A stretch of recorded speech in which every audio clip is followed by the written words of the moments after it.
I'm standing on Lexington Green. The date is April 19, 1775. Here stood 77 militiamen ready to defend their homes and hearts against the largest, most powerful army in the world. And this is where they made their stand. In Boston, British Major General Thomas Gage ordered a surprise raid to Lexington and Concord to confiscate gunpowder and arrest Sons of Liberty leaders John Hancock and Sam Adams. Rider and fellow Son of Liberty Paul Revere took to his horse at midnight and rode through the countryside, warning of the approach of the British Army. In April of 1775, Boston is an occupied town, and the British Army had a plan, and their plan was to take away the weapons and the gunpowder that the colonists had stockpiled in Lexington and Concord. And on the night of April 18, 1775, the British were going to go on a night raid into the countryside.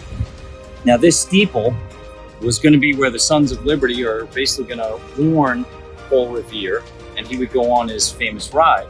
And the famous saying was, 1 lantern if the British moved by land, 2 if by sea. 2 lanterns were shown in the steeple. Revere got on his horse and eventually got to Lexington and Concord first. So it was in this church that the signals were made.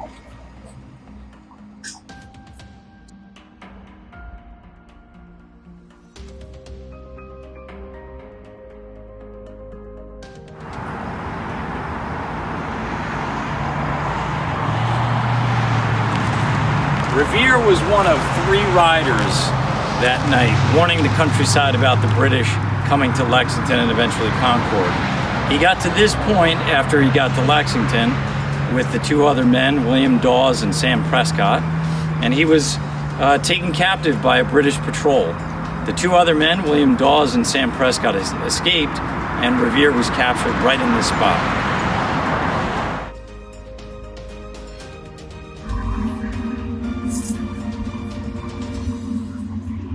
This is Buckman's Tavern. This is where the Minutemen assembled the night before. With the British coming down the road the next day, they would assemble on that green right over there.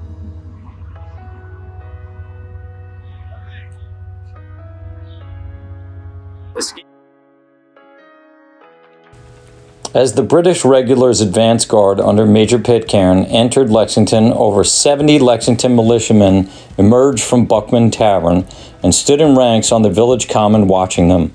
Their captain was Captain John Parker, a veteran of the French and Indian War.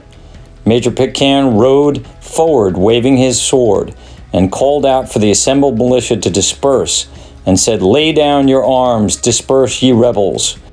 Here they stood, the 77 Minutemen, with muskets loaded, facing the most powerful military force probably the world has ever seen at that time. And all of a sudden, a shot was fired. We still don't know who fired that shot. But when that shot was fired, it was the beginning of the American Revolution. The colonists will lose 8 men. And they're buried right there at that monument.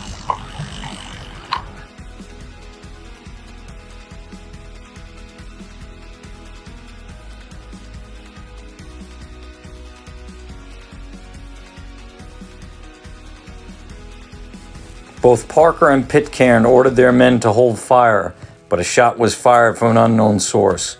Witnesses at the scene described several intermittent shots fired from both sides before the lines of regulars began to fire volleys without receiving orders to do so. The militia broke and ran, spreading the word that blood had been spilled. The American Revolution had begun.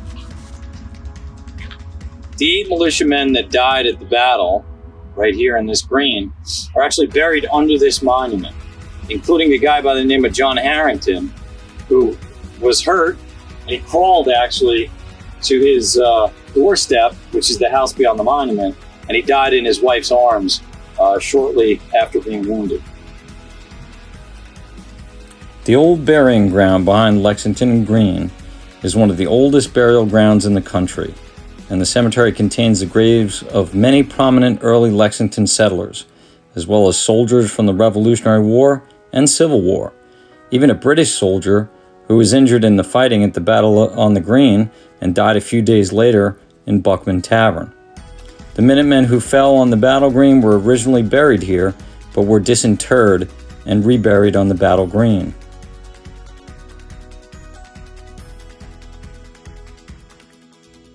Once order was restored in Lexington, the British troops formed a column and marched to Concord. In response to the raised alarm, the militiamen of Concord had mustered and assembled near a ridge about a mile near the North Bridge, where they watched the troop movements of the British troops. The ranks of the militia continued to grow as Minutemen companies arrived from other neighboring towns. The British soldiers arrived at North Bridge, searched the surrounding countryside for weapons, and then proceeded back across the bridge. The ranks of the militia swelled and battle commenced across the bridge. The regulars found themselves trapped in a situation where they were both outnumbered and outmaneuvered. The British column began to fall back to Boston, some 20 miles away. It proved to be a difficult journey. Behind me is the grave site to the British casualties at Concord. The ones that were dead were buried here, actually. And these are going to be the first British casualties of the entire American Revolution. In their accounts afterward, British officers and soldiers alike noted their frustration that the colonial militiamen fired at them from behind trees and stone walls, rather than confronting them in large linear formations in the style of European warfare. This image of the individual farmer, musket in hand and fighting under his own command, has also fostered the American myth, chasing the redcoats down the lane, then crossing the fields to emerge again under trees at the turn of a road, and only pausing to fire and load.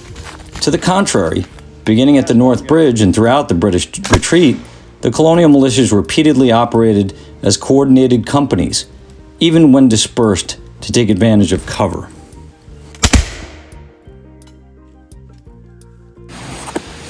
All right, today I'm going to shoot a .75 caliber brown bass musket with a ball down. So this is a live fire. First thing we do is we're going to prime the pan. Take a little bit of gunpowder, pour it into the pan. I'm going to shut the pan. Now I'm going to save this priming powder for another shot. But what I'm going to do is to load about 90 grains worth of gunpowder down the barrel. Going to wad it. Going to take a .75 caliber bullet. Okay. Going to pour that down the barrel. Going to ram it down. Make sure it's seated in the breech.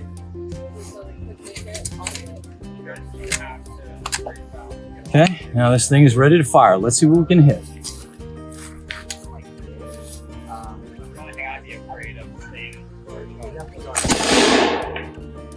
Let's take a look.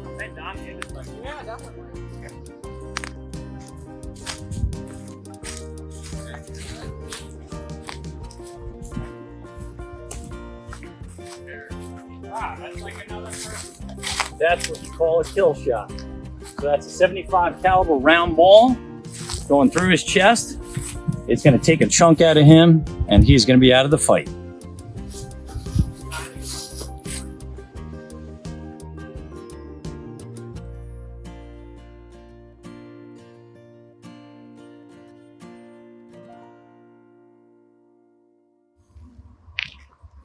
As the British retreated from Concord, they were followed by angry colonists from all sides, probably hiding behind rocks such as this or trees like that, behind these rock walls. Every step the British Army took, they met more casualties, and the fighting continued all the way back to Boston.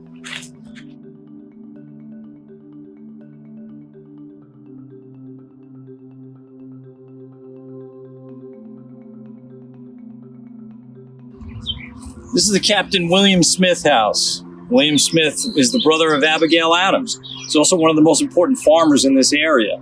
As the battle took place along this road on April 19, 1775, one British soldier was wounded, and he walked up to that door, and he was taken in by the family and actually cared for about 3 or 4 days. Unfortunately, he did die, But one of the last things he wanted to do was pay the family for their service, and he gave them a gold sovereign from his own coat.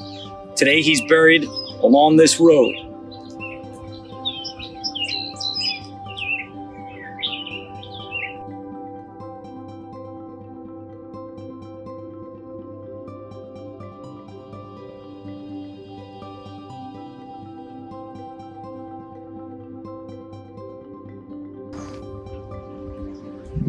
As the British made their way back to Boston along this road, there were several battles in the woods.